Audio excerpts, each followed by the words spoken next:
Біздің планетада өте терең жер бар, ол Мариан шұңғымасы. Әрине, сіз бұл туралы естіген шығарсыз. Себебі мектепте бізге Эверест жердің ең биік жері, ал Мариан шұңғымасы ең терең жер деп үйретті. Бар болғаны осы. Бірақ бұл шұңқырда не бар екені ешкімді қызықтырмайды. Сіз бұл жердің қандай құпияны жасырғанын және қандай қызық жаратылыстардың бұл жерде тіршілік ететінін ойлай да алмайсыз. Видеоны көрместен бұрын каналға лайк басып тіркеліп кетіңіздер. Каналымызға қолдау көрсетіңіздер.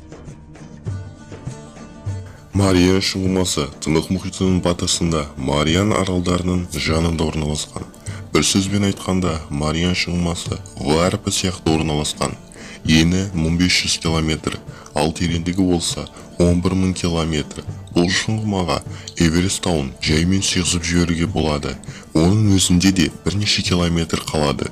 Көптеген жылдар бойы бұндай терең жерлерде тіршілік жоқ деп есептелді. Бірақ 1958 жылы Совет сүңгуірі Витязь бұл тұжырымды өзгертті. Зерттеушілер 7000 метрлік тереңдікте өмір бар екенін дәлелдеді.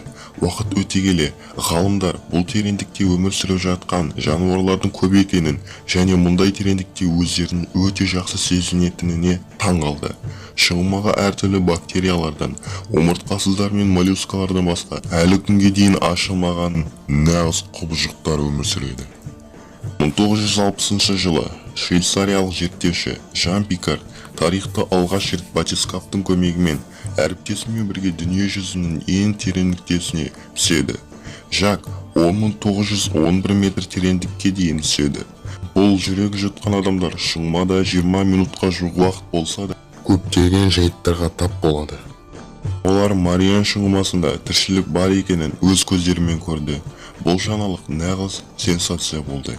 Себебі мұндай тереңдікте өмір бар екеніне ешкім сенбеген еді. Өйткені шұңғымадағы қысым кәдімгі атмосфера қысымынан 1000 есе күшті еді. Мұндай қысымға тіпті темір де шыдамайтын еді. Бірақ жергілікті балықтарға бұл түк емес еді. Алып моллюскалар және ғылымға белгісіз балықтар бұл тереңдікте өздерін жайлы сезінетін. Бірақ бұл зерттеу тек 11000 километрге дейін жетумен танымал болған жоқ. Бірнеше жыл өткен соң Жактың борт журналынан адам қорқарлық ақпарат табылды. Шұңғыманың жартысына жеткенде Жак қорқынышты жазба жасайды. Иллюминаторда үлкен тесік тәрізді белгісіз зат бақылап жүр. Ол біздің танып жүргенге ұқсайды. Бірақ бірнеше сәттен соң ол көзден ғайып болды. Бұның не болғаны әлі күнге дейін белгісіз.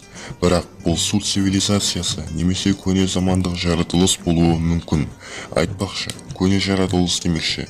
1985 жылы америкалық зерттеушілер Мариан шұңғымасына 9 метрлік шар тәрізді аппаратты түсірді.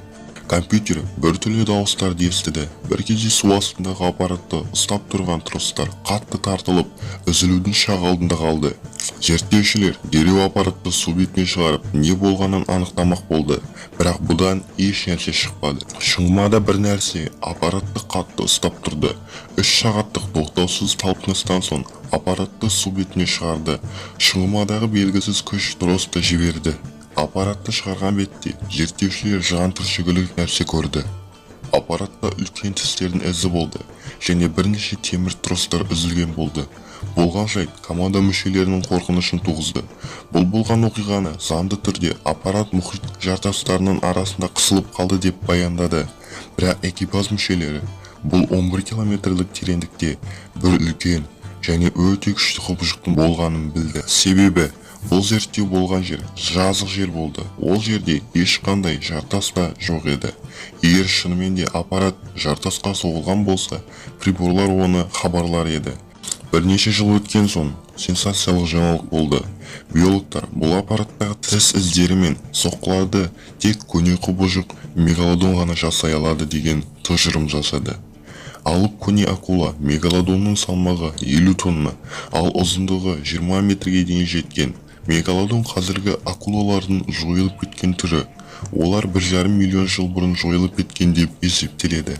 Егер шынымен де биологтар айтқандай болса, мегалодон мүлдем жойылып кеткен жоқ. Керісінше, өздеріне Мариан шұңғымасынан жаңа баспана тапқан болып табылады. Бұл сөз жайдан жай айтылған жоқ. Себебі Кейінірек бұл аймақтан ғалымдар адам алақанымен бірдей тістер тапты. Зерттеулер нәтижесінде бұл тіс көне жаратылыс мегалодонға тиесілі екені белгілі болды. Бірнеше жылдан соң шығыма үстінен өтіп бара жатқан Жапон жүк тасушы кемесі жанынан өте қатты соққы алды. Бірақ су үсті тыныш, ауа райы жақсы еді. Бұдан басқа тағы бір Федерико Падре атты кеме күн тұнық күні үлкен толқынға тап болған. Мария шығымасынан әлі күнге дейін ғылымға белгісіз жаратылыстар табылуда. Біз аспанға қарап өзге ғаламшарлықтарды іздейміз, бірақ ғарышқа қарағанда мұхит аз зерттелген және болашақта бұдан да басқа сенсациялы жаңалықтар шығатынына еш күмән жоқ. Каналға тіркеліп лайк басуды ұмытпаңыздар. Аман сау болыңыздар.